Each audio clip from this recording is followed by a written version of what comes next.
เอาเลาะหาเลยพี่น้องเอาเบิ้งตัวใดมันสุกแล้วเขาก็สีปอกน้ำมันตัวถือแต่กระทบมวงไข่ลงเสียหยาให้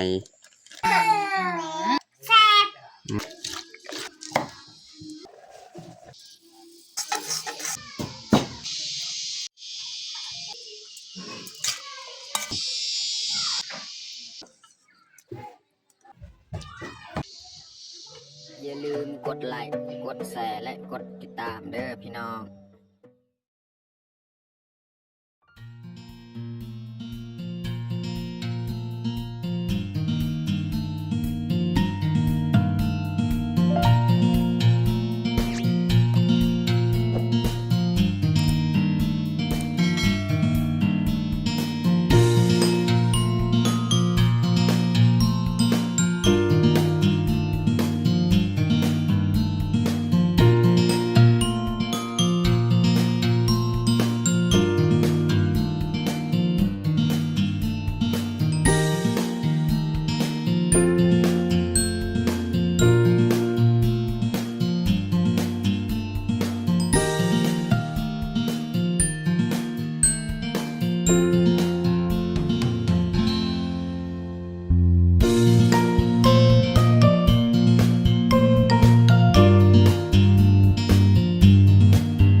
กล่าวทักทายสบายดีเบิร์ดสู่ครูสู่คนเนาะยินดีตอนรับเขาสู้สองบ่าวยึง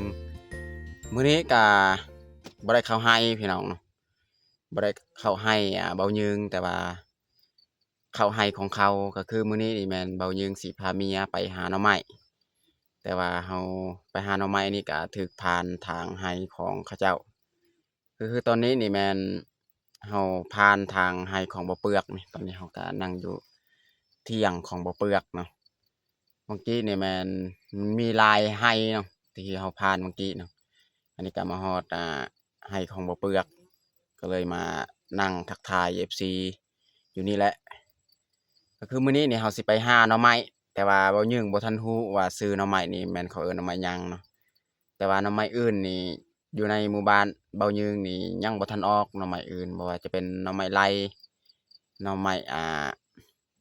เหี้ยหน่อไม้แต้นี่ยังบ่ทันออกแต่ว่าหน่อไม้นี่มันออกแล้วประมาณต้นเดือน5แต่ว่านี่ก็เฮาไปหานี่เดือน6บ่ฮู้ว่าสิยังมีหรือบ่ก็ไปเบิ่งนำกันไปซอกนำกันจักหน่อยเนาะหน่อไม้นี่กินแซ่บเนาะมันบ่ได้ขมบ่ได้หยังบ่มีข้นอีกหน่อไม้นี่เนาะโอเคบ่อะไรห่างมีแต่ทุกคนติดตามเบิ่งติดตามชมกับพวกเฮาได้ยาวๆเลย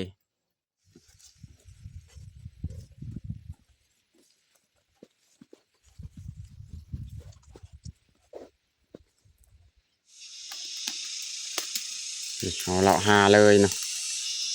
อันนี้ไปพูดเนาะนี่ก็แม่นเบิดต้นของมันแต่ว่าเฮามาครั้งนี้น่าจะอยากวิดยามของมันแหละเพอหน่อไม้อันนี้มันปงไวประมาณต้นเดือน5แต่ว่าเดือนนี้ก็ฮอดเดือน6แล้วเฮามาสิอยากวิดยามแล้วแต่ว่าเฮาก็สิลองไปซอกเบิ่งว่าสิยังมีหรือบ่เนาะอันนี้แหละพี่น้องต้นของมันนี่ต้นหน่อไม้นี่มันก็บ่ได้ใหญ่เนาะต้นหน่อไม้แล้วเฮาสิเข้าไปบุเลยเนาะแถวนี้ก็แม่นต้นมันเบิดเนาะ ต้นหน่อไม้นี่แหละแถวนี้เราสิบุกเข้าไปเบิ่งเลยเนาะว่าสิมีหรือบ่หนอมันนี่หนอนี่มันอยากสูงแล้วพี่น้องนี่อันนี้แหละหน่อไม้ที่เขาจะมาเอาเนาะนี่มันอยากสูงแล้วหักเอาเลยครับ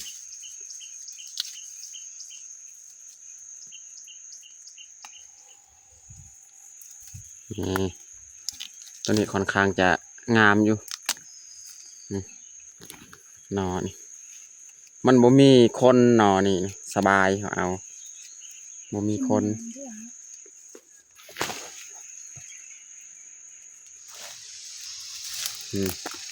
ยังมีอยู่พี่น้องเนาะแต่ว่ามันสูงเลยนี่เอาหักเอาเลย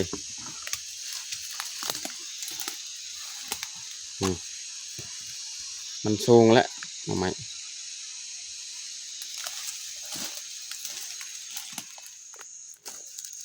นี่มีทั้งสัตว์ป่านี่มากัดกินแต่ว่าต้นไม้ต้นหน่อไม้อันนี้นี่มันแสบมันบคมเนาะสัตว์มันก็หากิน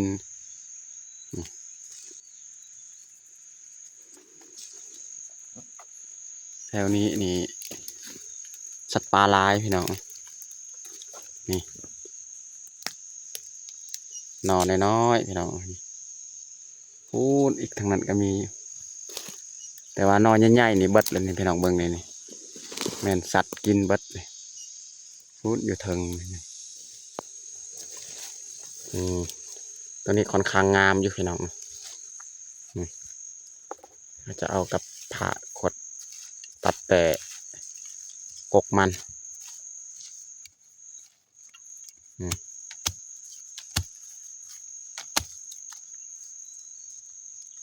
หน่อไม้นี่แหละแซ่บสุดพี่น้องเมียว่าไปเหยียบงูอยู่เมื่อกี้นะ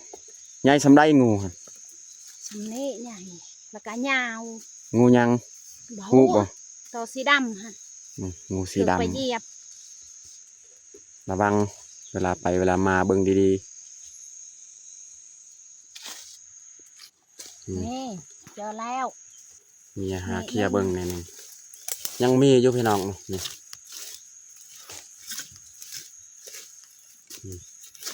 เอาหักเอาเลย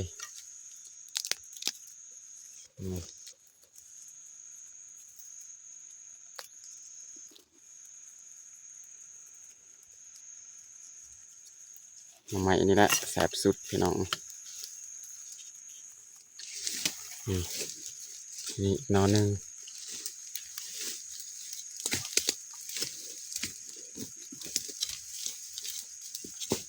เราต้องเขี่ยเอาสำไรอ่อน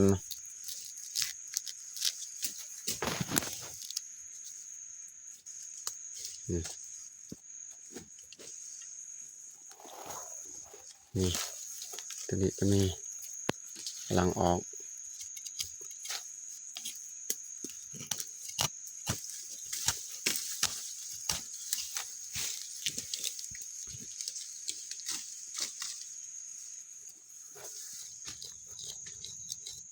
นี่หนอสมนี้แหละพี่น้องกำลังแสบ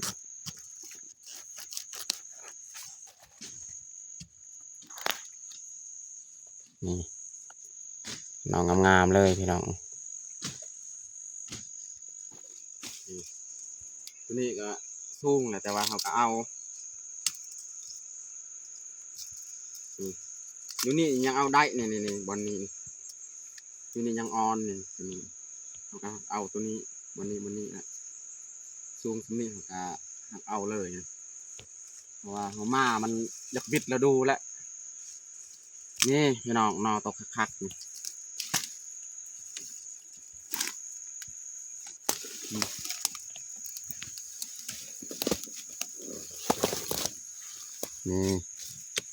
หน่อตกคักพี่น้อง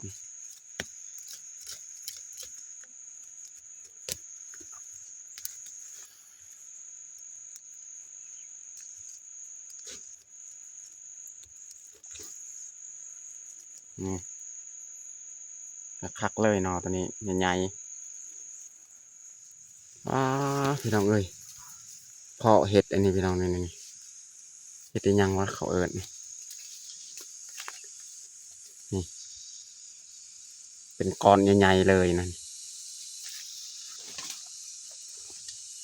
นี่บางยืงก็บ่เคยเห็นเห็ดอันนี้หากเห็นเท่านี้แหละนี่เป็นก้อนใหญ่ๆเลย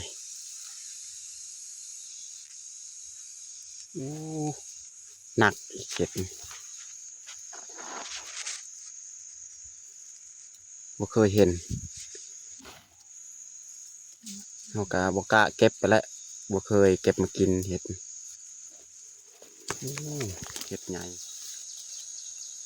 เมียจะหักเอาเลย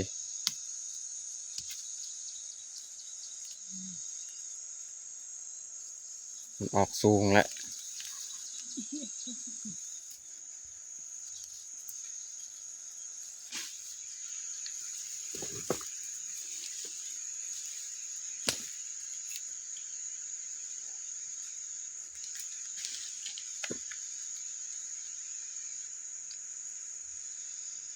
จะนั่งปอกอยู่นี่ก่อนเนาะเพราะว่าเขาสิถือนี่มันยากเพราะว่าเขาบุปลามันหกเขาเก็บซำนี้เขาก็ปอกไว้ใส่ธงกับเข้าต่ออีก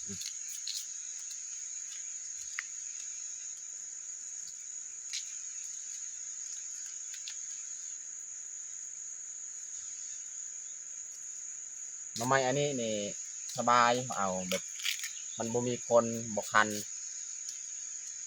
เวลาเฮ็ดกินมันก็ง่ายหน่อไม้นี่เอาต้มคือผักแนวอื่นมันบ่จืดมันบ่คมพี่น้องก็คือหน่อไม้อื่นนี่คมคือหน่อไม้ไล่นี่เราต้องต้มดนให้มันจืดจึงกินได้ตัวนี้นี่เขาต้มเขาแกงก็สบาย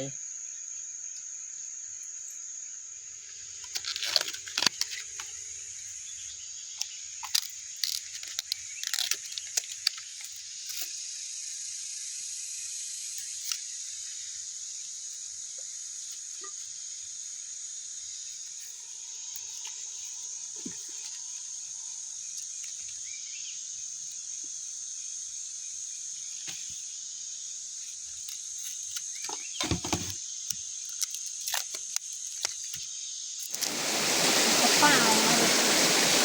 เมียเลาะซอกก็หน่อไม้อันนี้หน่อไม้หวานประเภทหน่อไม้อื่นนี่ยังบ่ทันออกเนาะ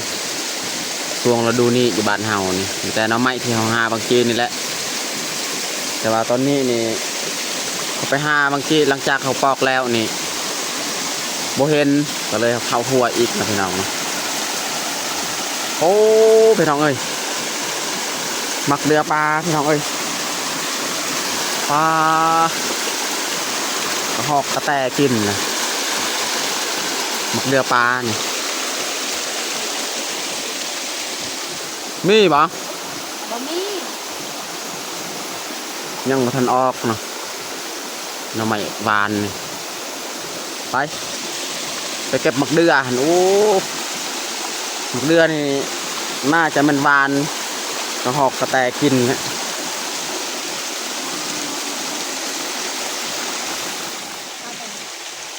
ป้าพี่น้องเอ้ยเต็มนี่กระหอกกระแตกิน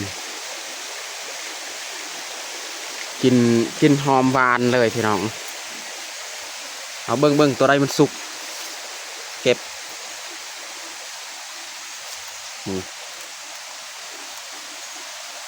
หมักเรือปลาพี่น้องเอ้ยเต็มเลยเอาหอกกระแตกินแต่ละมือแต่ละคืนพี่น้อง เอาก็ต้องอะไรกิน เนื้อปลากินบ่ลองกับว่านแน่นอนตัวนี้เบิ่งแต่ซีซันมันแดงโอตัวเลยประเภทมักเดือนี่ถ้าว่าเขาจะคู่ตัวใดมันหวานตัวใดมันบ่หวานนี่แม่นตัวนี้เขาสังเกตมันมีน้ำเมือกมันออกนี่ จากหูก้นหูนี่มันหวานรสต้นมะเขือหวานแน่นอนนี่พี่น้องสังเกตเบิ่งตัวนี้นี่น้ำเมือกนี่มันย้อยหวานเนาะ ว่าง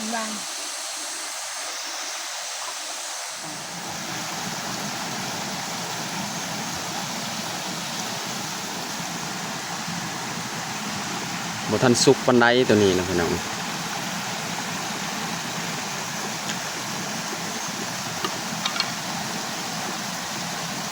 หวานพี่น้องนี่พี่น้อง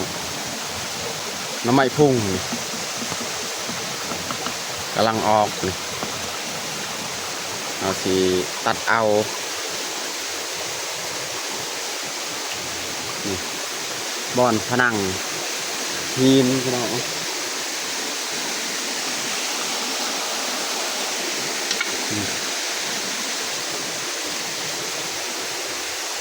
อาสิตัดเอาเลยเนาะ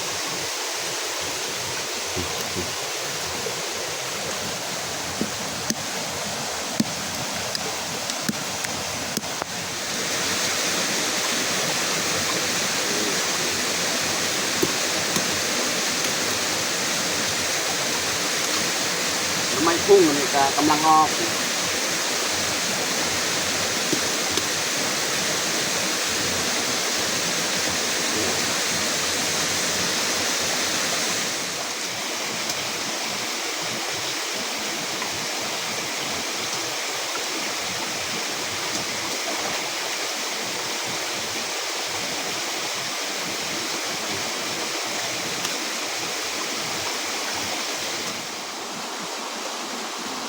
ี่แหละมักเดือตัววานสุดนี่มันแตกแบบนี้นี่วาน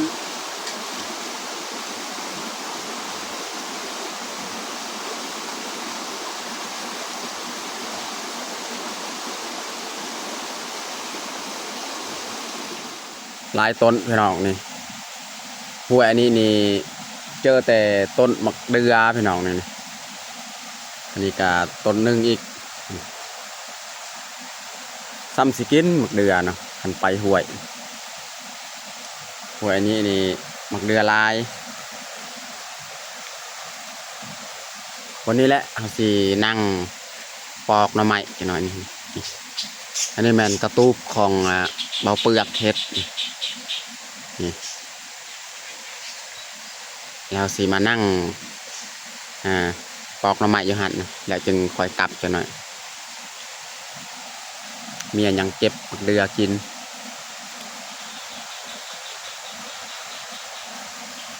ปูนแถวลุ่มหันกาแต่กกมักเดือต้นมักเดืออันนี้แม่นต้นมักมีพี่น้องนี่ถ้าว่าไปหัวอันนี้นี่มีมักมีอีกมันมีหลายต้นนี่อันนี้ต้นหนึ่งแถวเทิงหันก็มีอีกหลายต้นต้นมักมีอันนี้ก็ต้นมักม่วงยังแบบแถวนี้นี่บ่มีไผเจ้าของดอกผู้ใดเข้าห้วยเข้าป่านี่ก็เก็บกินนี่มักเดือก็เลียนสาบลาบเฮาสินั่งปอกหน่อไม้ของเฮานี่มักเดือก็เต็มกระทงแล้วบ่มีบอนไซอันนี้หลังจากเมียกินนั่นมักเดือแล้วเฮาก็สิปอกหน่อไม้น้อยนึงเฮาเก็บบางทีนะเฮาสิเทเลย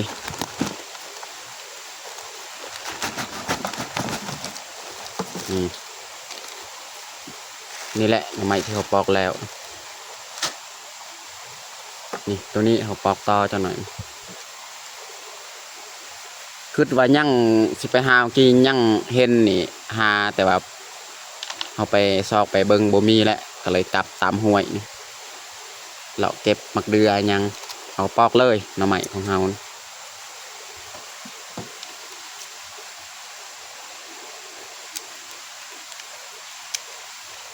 ห้วยที่เฮากับเมียไปซิกเบ็ดแต่มันห้วยนี่แหละห้วยลำนี้แหละแล้วมาครั้งนี้นี่เอาถึงไปหาหน่อไม้ จะบริเป็นสิบเด็ดแล้วนี่ก็มีต้นหมากเป็นไม้ลายเนาะนี่ก็มันต้นหมากเตี้ยงนี่ต้นม่วงมีหน่อไม้อันนี้ปอกง่ายพี่น้องบ่ต้องย่านว่าคนสิคันบ่มีคน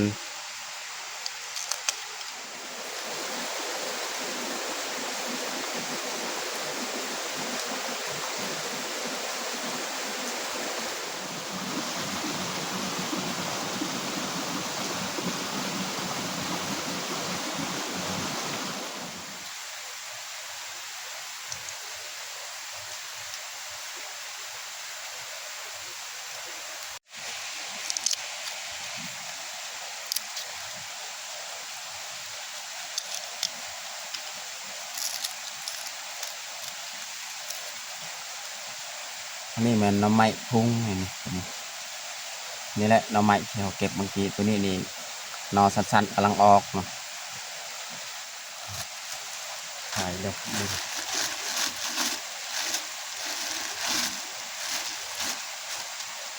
นี่เราจะยัดใส่น้ำกันเลย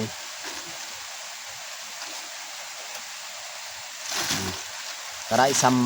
ำแกงกินนี่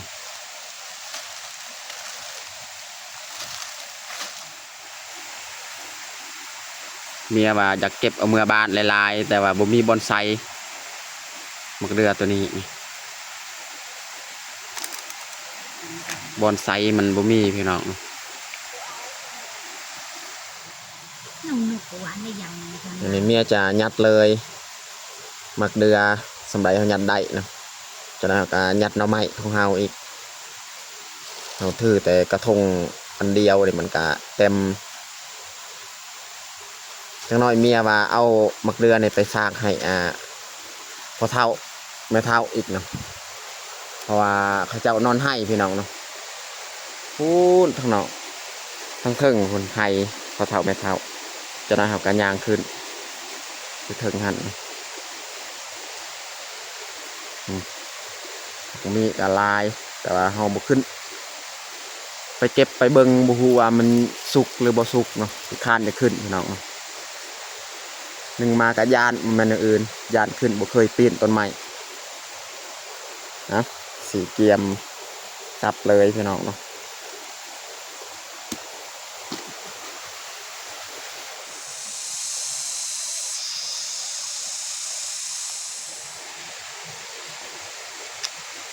นี่อันนี้แหละมะม่วงที่เมียเก็บมะม่วงไข่มะม่วงยังเขาเอิ้นมันตกไปเทิงนี่บางหน่วยมันแตกนี่หวานเด้อพี่น้องเนาะถ้าว่าเขาจับตัวมันสุกนี่มันหวานเลยมากอันนี้เขาย่างขึ้นอยู่เทิงให้ของพ่อเฒ่าเอาไปให้มักเดือนี่แถวนี้ก็มีต้นมักมีอีกนี่แต่ว่าสูงขนาดพูนพี่น้องต้นมักมีต้นมักเกี้ยงก็มีแถวนี้ไปสีย่างขึ้นอยู่ให้พ่อเฒ่า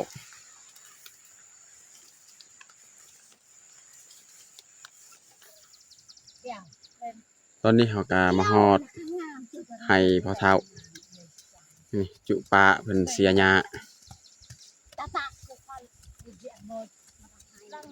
ฝนก็เริ่มมาพี่น้อง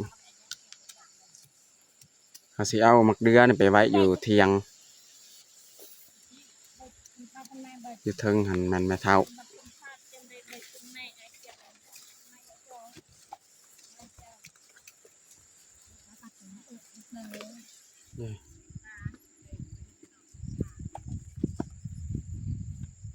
สิเอามักเดือเอาไว้อยู่เทียงเลยจุแม่เฒ่าจุปลานี่แม่นเสียหญ้าทั้งลุมนั่น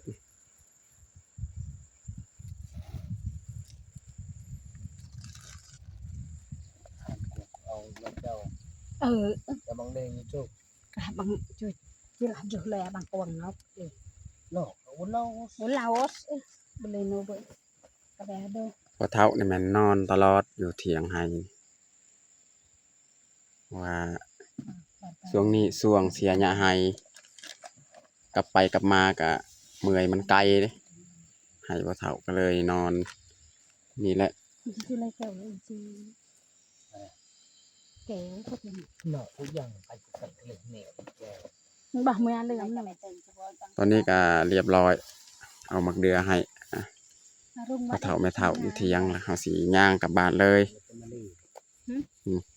có tầm pan Thằng này lại được và tầm tàu nhàng cả bạn. cho về tàu ăn chơi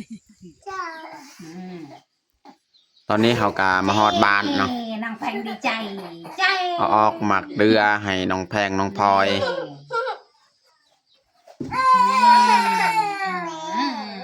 cha ô ให้ปู่ให้ย่าจักหน่อยเด้อน้องพลอยน้องแพงดีใจเลยกินมักเดือ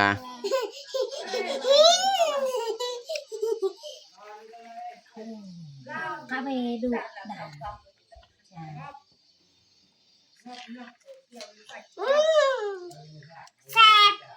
แซ่บอ่ะหว่านมา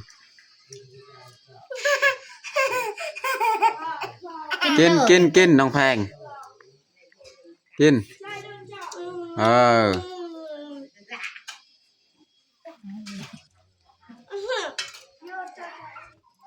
chả Đừng đặng tôi lên lại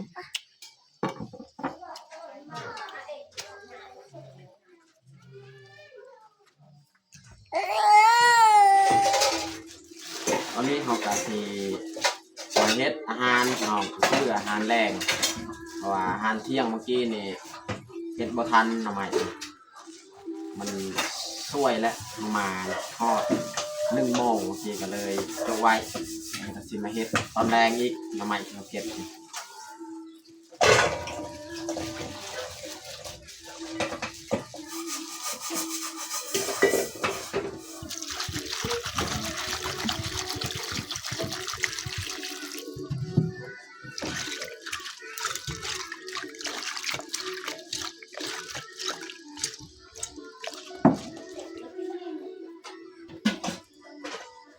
วันนี้เราสิมาหั่นมาซับเนี่ยหน่อไม้ของเราสิเฮ็ดซุปพี่น้องเนาะเฮ็ดซุปหน่อไม้นี่ต้มบ่โดนดอกสำหรับต้มผักทั่วไปนี่แหละ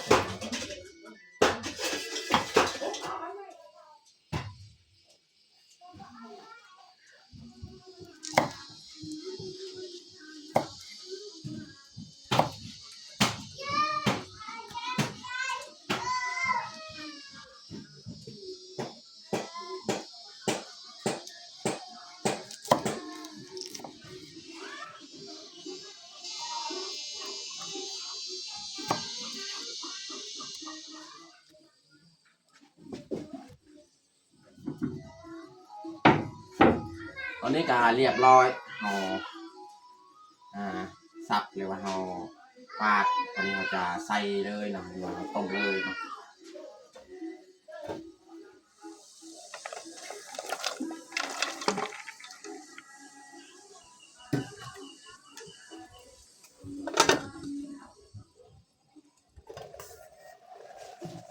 ตอนนี้ก็โดนและเอาต้มประมาณ20 ปลายกว่านาทีน่าจะสุกแล้วหน่อไม้นี่ต้มบ่โดน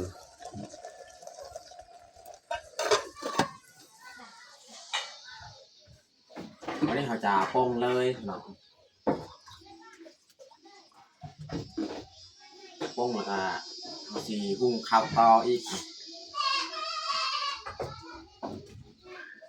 วันนี้เขาจะมาตักเอามาแช่ใส่น้ำเย็นเลย ต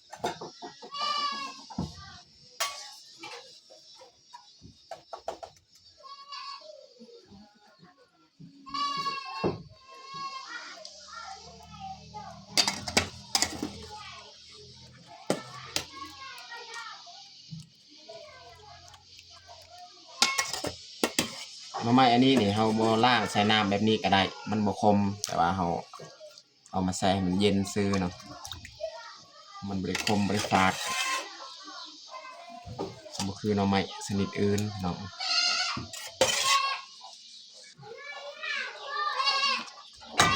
ใส่ไว้มันเย็น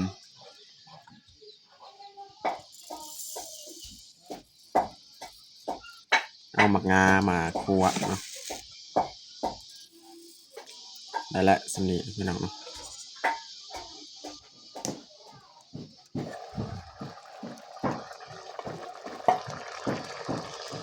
ให้เฮาหุงข้าว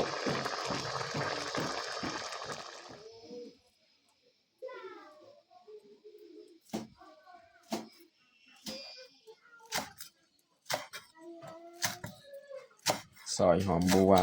ไม่ซื้อไก่ทะเอ๋อ ซอยหอมเปรย์เฮาหั่นขิง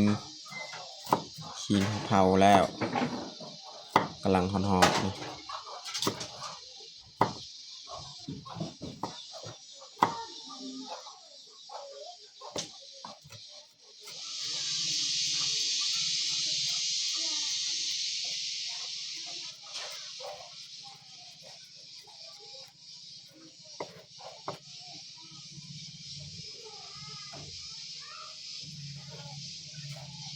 ปน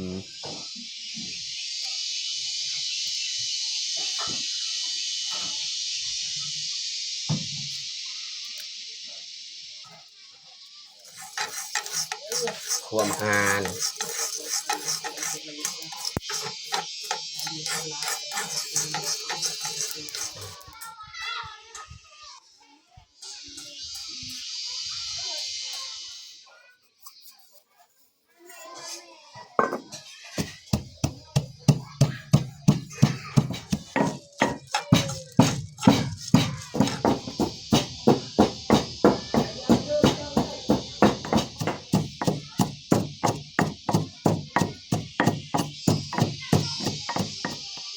ตอนนี้ก็เรียบร้อยเราเตรียมเครื่องปรุงของเราจะมีหอมเปรย์หอมบัว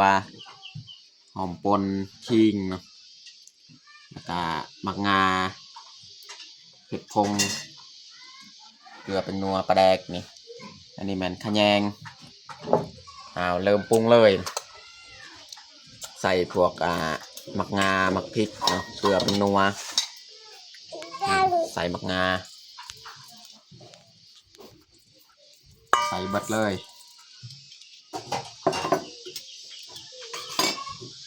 ใส่หมักพริกบวงหนึ่งพอแล้วจังหน่อยจังเติมใหม่เผ็ดใส่เกลือใส่บลายเกลือพอนิดแปลกอีกจะไหมใส่ผงนัว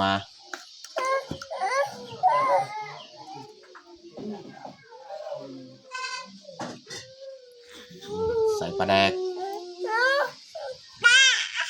ใส่อีกจากบวงหนึ่ง2 บวงใส่นะ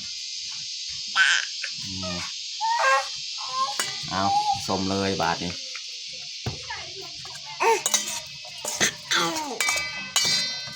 บุหรี่ละห้า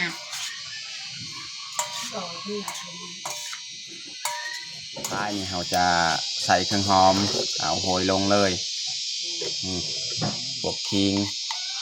หอมเปรย์หอมบัวหอมสะระแหน่คลุกเคล้าเลยบาดนี้เบิ่งซีซันนี่บ่มีมักพริกแต่ว่ามันเผ็ดเลยนี่เราใส่ไปบวงหนึ่งแล้วมันเผ็ดเลย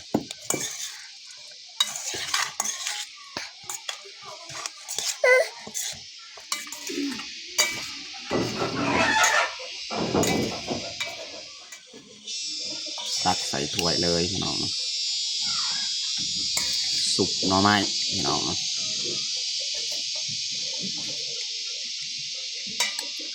บางยืนกับโบทันฮูซื้อหน่อไม้เพิ่นหน่อไม้ยังเอาสำนักและมันเต็มหลายถ้วย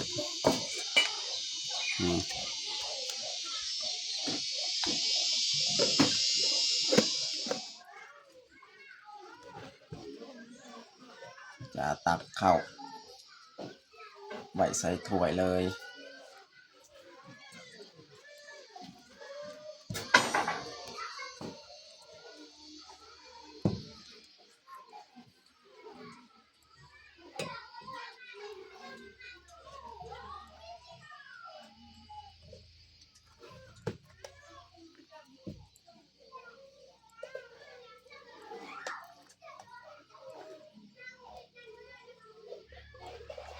ไปละสำนีเนาะตอนนี้ก็เรียบร้อยเขาแต่งข้าวของเฮาอันนี้แม่นขะแยงหอมเปรย์หอมปนเนาะแล้วก็ซุปหน่อไม้พี่น้องเนาะข้าวเจ้าเนาะ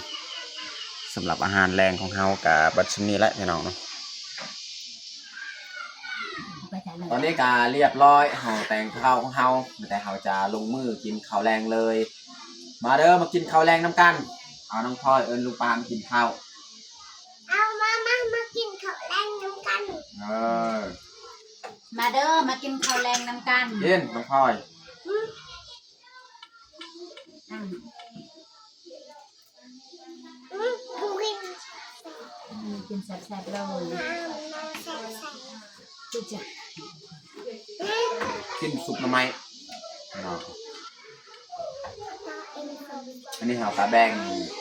ให้พ่อแม่เรียบร้อยแล้ว แล้วน้องอยาก แรง ใช้มัด